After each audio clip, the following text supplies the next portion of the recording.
This video will only find you when you most need it. You think your life is a problem to be solved. You search for the right hack, the perfect morning routine, the 5-step plan that will finally click everything into place. You're like a leaky boat captain, frantically patching holes with self-help books and motivational quotes, completely oblivious to the fact that you're sailing in the wrong direction. You believe that if you just optimize your misery, it will magically turn into joy. This video isn't another patch for your boat. It's a wake-up call telling you to abandon the vessel altogether. If you're hearing this, it's because a part of you already knows your map is a lie, and you are ready to navigate by the stars. If these words are reaching you now, it is not by accident. It is an echo. Your own soul, tired of whispering, has finally started to shout, and this message is the form that shout has taken. You did not find this, you summoned it. You have been walking around with a smile stretched across your face, a mask so perfectly crafted that you almost fooled yourself. But the performance is over. The applause has faded. And now, in the silence, you can feel the floorboards of your life starting to give way. This feeling, this quiet dread, this sense of suffocating in a room with all the windows open, is not a malfunction. It is a beginning. If you genuinely enjoy this kind of content, make sure to like the video and subscribe to the channel. It really helps. You live in a beautifully decorated cage. From the outside, it looks like success. It has all the right furniture, the stable job, the acceptable relationship, the scheduled hobbies, the smiling photos you post to prove your own existence. You spent years building this cage, following the blueprints given to you by your parents, your teachers, and society. You were told that if you collected enough of the right things, if you behaved in the right way, you would be happy. And you believed it. You are a fool for believing it. You think you are clever when you distract yourself. You get a promotion and call it progress. You buy a new gadget and call it a reward. You binge watch another series and call it relaxing. But all you're doing is rearranging the furniture in your cage. You're polishing the bars, hanging new curtains, and pretending you cannot see the lock on the door. You look at others in their own cages and feel a sense of comfort. This is normal, you tell yourself. This is just how life is. This is the grand lie that keeps the whole system running. You have mistaken what is common for what is right. Your soul does not care about your job title. It does not care about how many followers you have or whether your lawn is perfectly manicured. It cares about truth. And the truth is, you are starving. You are feeding your life with spoonfuls of approval from others while your own spirit wastes away. You trade moments of authentic joy for a lifetime of predictable safety. You have become a ghost haunting your own body, going through the motions, nodding at the right times, and wondering why you feel nothing but a dull, persistent ache. You make this mistake constantly. You diagnose the symptom instead of the disease. You feel anxious, so you blame your workload. You feel empty, so you blame your partner. You feel trapped, so you blame your finances. You are the one who locked the door. You are the one who continues to choose the cage each morning because you are terrified of what lies beyond it. The freedom you claim to want is the thing you fear the most, because what would happen if you stopped performing? What would happen if you admitted, first to yourself and then to the world, that the life you have so carefully assembled feels like a betrayal? The thought alone paralyzes you. The fear of judgment, of failure, of disappointing everyone who praised you for being such a good prisoner. It's overwhelming, so you stay. You tell yourself it's not so bad. You numb the ache with noise, with work, with anything that will drown out that relentless inner voice that keeps asking, "Is this all there is?" That voice is not your enemy. It is the only real friend you have left. It is the part of you that still remembers what freedom feels like. It is the part of you that refuses to die, even as you slowly poison it with compromise and conformity. And it is getting louder. The cracks in the walls of your cage are starting to show. You can't cover them up anymore. You believe this nonsense that if you just try a little harder, if you just find the right productivity hack or mindfulness technique, the feeling will go away. You are trying to find a more comfortable way to live a lie.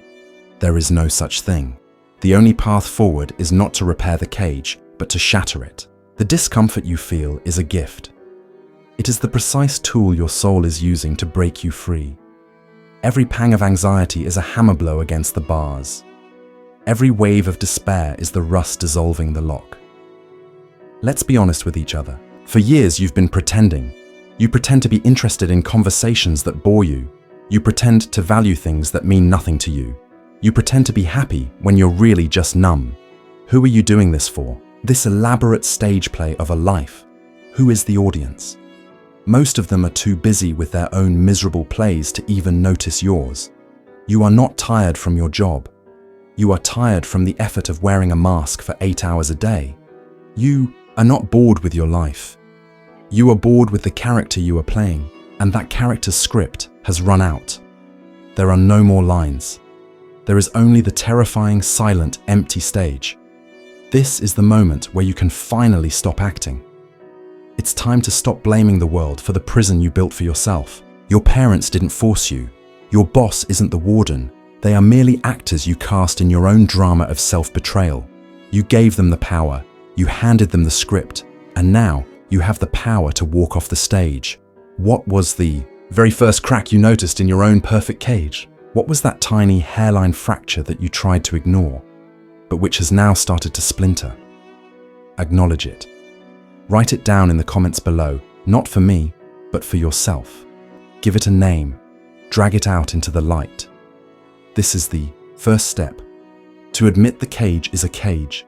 Everything else follows from there. The truth is, a part of you is already free. It's the part that is listening to these words and feeling a terrifying sense of recognition. The part of you that knows, with absolute certainty, that you cannot go on like this. That part is your true self, and it has come to rescue you. Not by breaking you out, but by reminding you that the door was never truly locked. You just have to be brave enough to turn the handle. So you've turned the handle. You've pushed the door open, just a crack, and peered outside the cage. And what do you see? Not a sunlit field of liberation. You see a dark, tangled forest stretching into an endless night. There is no path. There are no signs. The air is cold, and for the first time, you feel utterly and completely alone. Your first impulse, your pathetic, predictable first impulse, is to slam the door shut and retreat to the familiar misery of your cage. At least in there, you knew the rules. At least in there, you were safe. This is the moment of your first great test, to stand at the threshold of the unknown and resist the siren song of your own cowardice. You think the problem was the cage, but it wasn't. The problem is your addiction to certainty.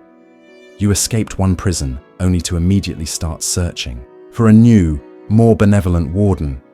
You browse the internet for a 7-step plan to authenticity. You look for a guru who will sell you a map of the forest. You want someone, anyone, to tell you which way to go, what to do, how to live.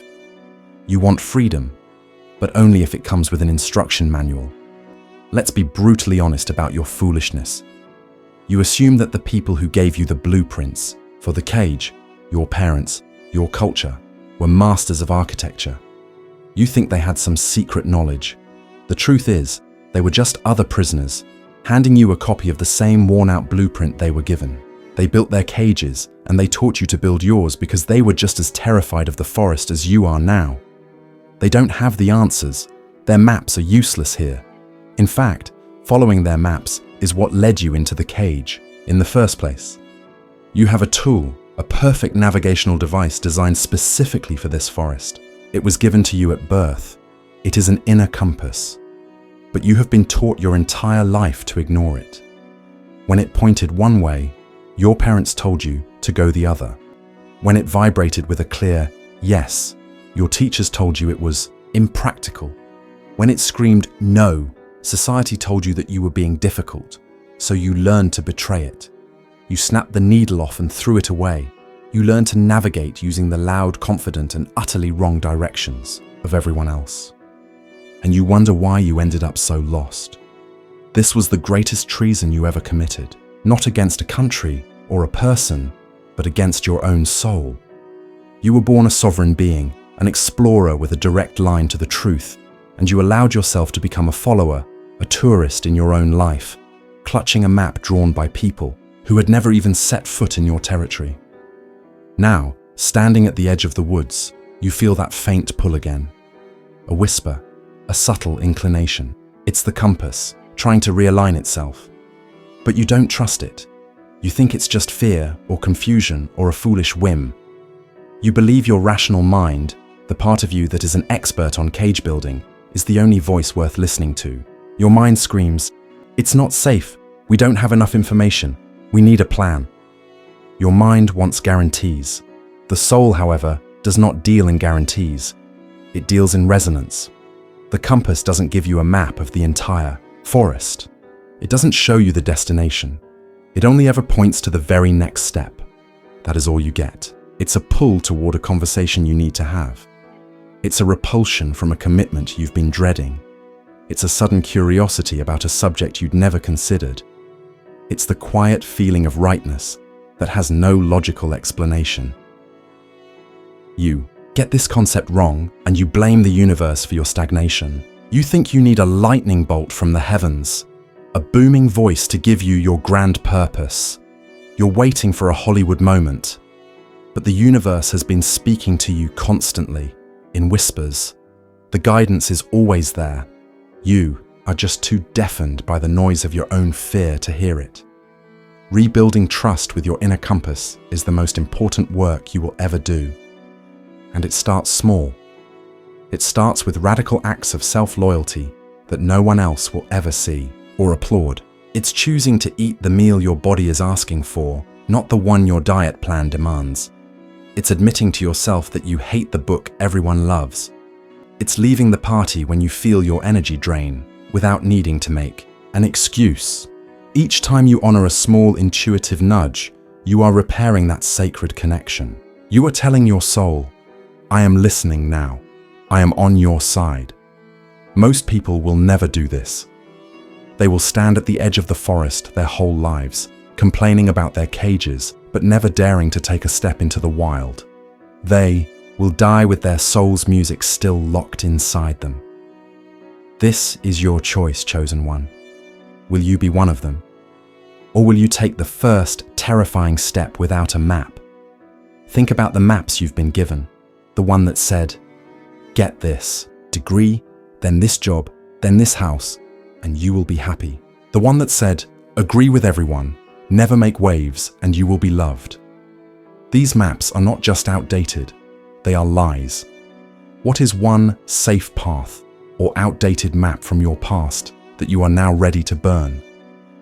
Declare it in the comments. Let the act of writing it be the match that sets it on fire. To walk into this forest is an act of supreme faith. Not faith in a god or a system, but faith in yourself. Faith that you have the resilience to handle getting lost.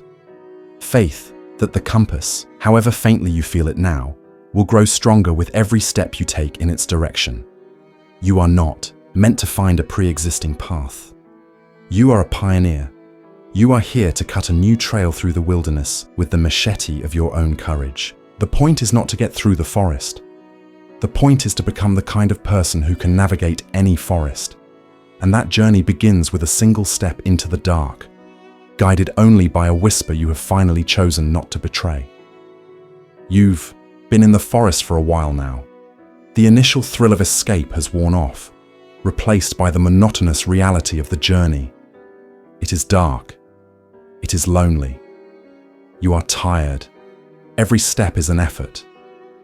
You find yourself looking back toward the distant, familiar glow of the cages, a part of you longing for the predictable comfort of that prison. This is the great attrition.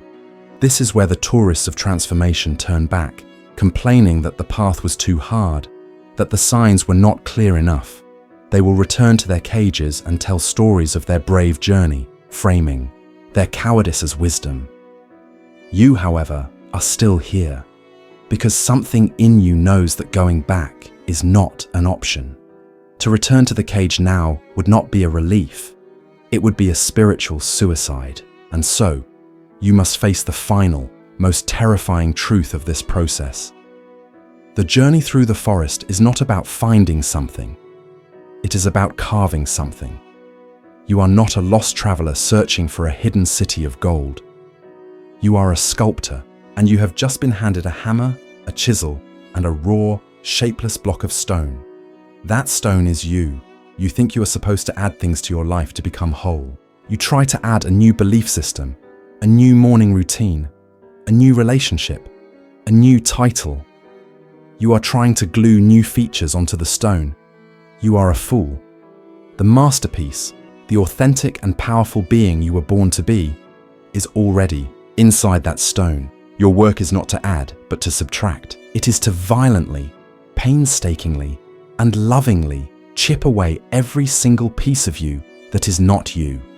This is the great unbecoming, and it is brutal work. Every time you bring the hammer down, a piece of your old life shatters and falls to the ground. There goes the need to be liked. Chip. There goes the fear of disappointing your mother. Crack. There goes the identity you built around your career. Smash. There goes the belief that someone else is responsible for your happiness. Shatter.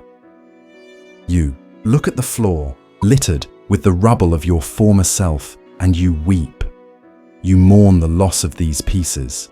You don't understand that you are not losing parts of yourself. You are losing the parts of the prison that you had mistaken for yourself. You are grieving the chains you had learned to call bracelets. You think you are falling apart, but you are finally falling together. You assume this process should feel good. You have been sold a lie by a culture that markets enlightenment like a spa treatment. You want the butterfly's wings without the messy, suffocating agony of the chrysalis. But transformation is not a gentle unfolding. It is a demolition. It requires you to face the shadow, the parts of yourself you have denied and projected onto others. Your rage, your envy, your shame. You must claim these jagged pieces, for they contain the raw energy you need to fuel your liberation. And here is the hardest truth of all. No one is coming to help you. No mentor, no partner, no savior will pick up your tools and do this work for you. They can stand by and offer encouragement, but the hands that hold the chisel must be your own.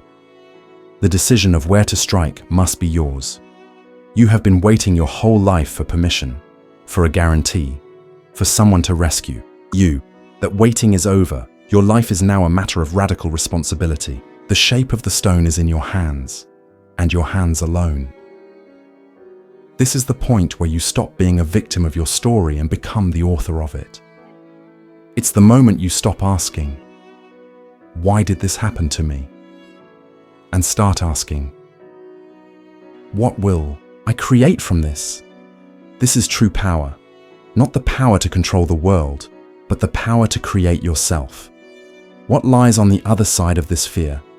What is the shape of the finished sculpture? It is not the perfect, smiling, flawless person you think you should be. That is just another mask, another cage. The result of this work is a real person. A person who is whole, not perfect. A person who can hold their own joy and their own sorrow. A person whose inner world and outer world are finally in alignment. A person who walks with a quiet dignity because they are no longer performing for an audience. They are simply being. This life is not one of constant happiness. That is a child's fantasy. It is a life of deep meaning. It's the peace that comes from no longer being at war with yourself. It's the freedom of knowing that your worth is not up for debate. It's the profound intimacy you develop with your own soul, your own compass. You no longer need the world to validate you because you have become your own source. You no longer fear the forest because you have learned that you are your own sanctuary. You who have listened this far, you are the chosen ones. Not because you are special, but because you have chosen. You have chosen the terrifying path of consciousness over the comfortable slumber of conformity. The journey is far from over. In truth, it is never over. But you are no longer lost. You are a creator at work. Look down at your hands. Metaphorically, they are holding a hammer and a chisel. The block of uncarved stone is right in front of you. The rest of your life will be determined by what you do in this moment. Will you drop the tools and walk away, returning to a life that is safe but dead? Or will you lift the hammer, take a deep breath, and make the first courageous strike? The choice, as it has always been, is yours. Do not wait for a sign. You are the sign. Now begin.